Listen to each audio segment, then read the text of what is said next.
চট্টগ্রাম ৪ আসনে বিএনপি চেয়ারপারসনের উপদেষ্টা আসলাম চৌধুরীকে মনোনয়ন না দেয়ায় সীতাকুণ্ডে ঢাকা চট্টগ্রাম মহাসড়ক অবরোধ করে বিক্ষোভ করেছেন সমর্থকেরা। এদিকে সীতাকুণ্ড রেল লাইনে আগুন দিয়েছেন তারা। এতে আটকা পড়ে চট্টগ্রামমুখী চট্টলা ও মেঘনা এক্সপ্রেস। এ নিয়ে আরও বিস্তারিত জানাতে চট্টগ্রাম থেকে যুক্ত হচ্ছেন ফাইসাল করিম। ফাইসাল, এখন সীতাকুণ্ডতে ঢাকা চট্টগ্রাম মহাসড়কের কি অবস্থা? বিক্ষোভকারীরা কি এখন সড়কে অবস্থান করছেন কিনা, আর রেল লাইনে ট্রেন চলাচল স্বাভাবিক হয়েছে কিনা?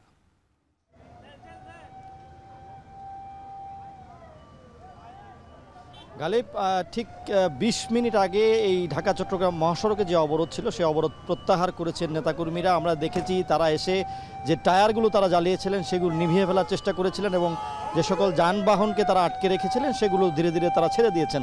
এবং এখন কিন্তু আমরা আছি ঢাকা চট্টগ্রাম মহাসড়কের ফৌজদারহাট অংশে এবং এখানে কিন্তু অবরোধ তুলে নেওয়ার পরও আমরা দেখছি চরম বিশৃঙ্খলা, অর্থাৎ দীর্ঘক্ষণ এখানে হাজার হাজার গাড়ি কিন্তু আটকা পড়েছিল।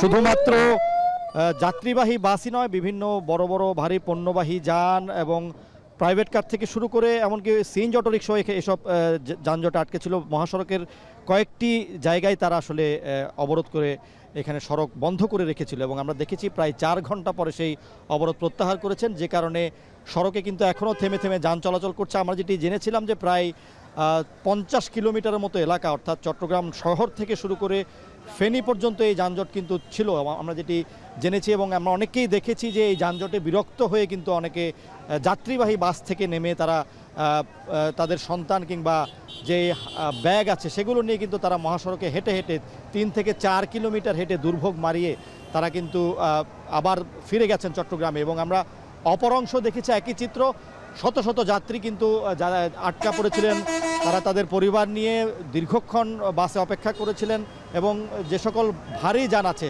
সেগুলো কিন্তু আমরা দেখছি যে আটকা পড়েছিল। চট্টগ্রাম বন্দর থেকে কিন্তু প্রতিদিন এই সময়ে শত শত যান বের হয়ে বিভিন্ন জেলায় চলে যায়, তো সেই ধরনের যান কিন্তু আটকে ছিল। বিভিন্ন পচনশীল পণ্য ছিল এবং আমরা এখানে যারা আটকা পড়েছিলেন তাদের সাথে কথা বলে যেটি জেনেছি যে তারা আসলে শঙ্কায় ছিলেন যে আজকে যেতে পারবেন কিনা। কিন্তু এখানে যারা আসলাম চৌধুরী নেতাকর্মী আছেন তারা বলছেন যে এই যাত্রীদের দুর্ভোগের কথা চিন্তা করে আসলাম চৌধুরী তাদের নির্দেশনা দিয়েছেন সড়ক থেকে অবরোধ তুলে নেওয়ার জন্য, এবং তারই প্রেক্ষিতে কিন্তু তারা ঠিক রাত 11:15 দিকে এই যানজট বা অবরোধ তুলে নেন। কিন্তু এখনও আমরা দেখছি মহাসড়কের এই অংশে এখনও প্রচুর যান কিন্তু আটকে আছে, থেমে থেমে যান চলাচল করছে এবং এখনও অনেক মানুষ কিন্তু হেঁটে তাদের গন্তব্যে পৌঁছচ্ছেন। এবং আসলে এই যে সড়কটি এটি কিন্তু চট্টগ্রামে প্রবেশের একটি সড়ক এবং এই অংশ দিয়ে আসলে চট্টগ্রাম প্রবেশ করে। তো এই জায়গায় যে দুর্ভোগ সেটি কিন্তু অত্যন্ত চরম মাত্রায় পৌঁছেছে এবং আমরা যে দেখছি যে হাজার হাজার মানুষ কিন্তু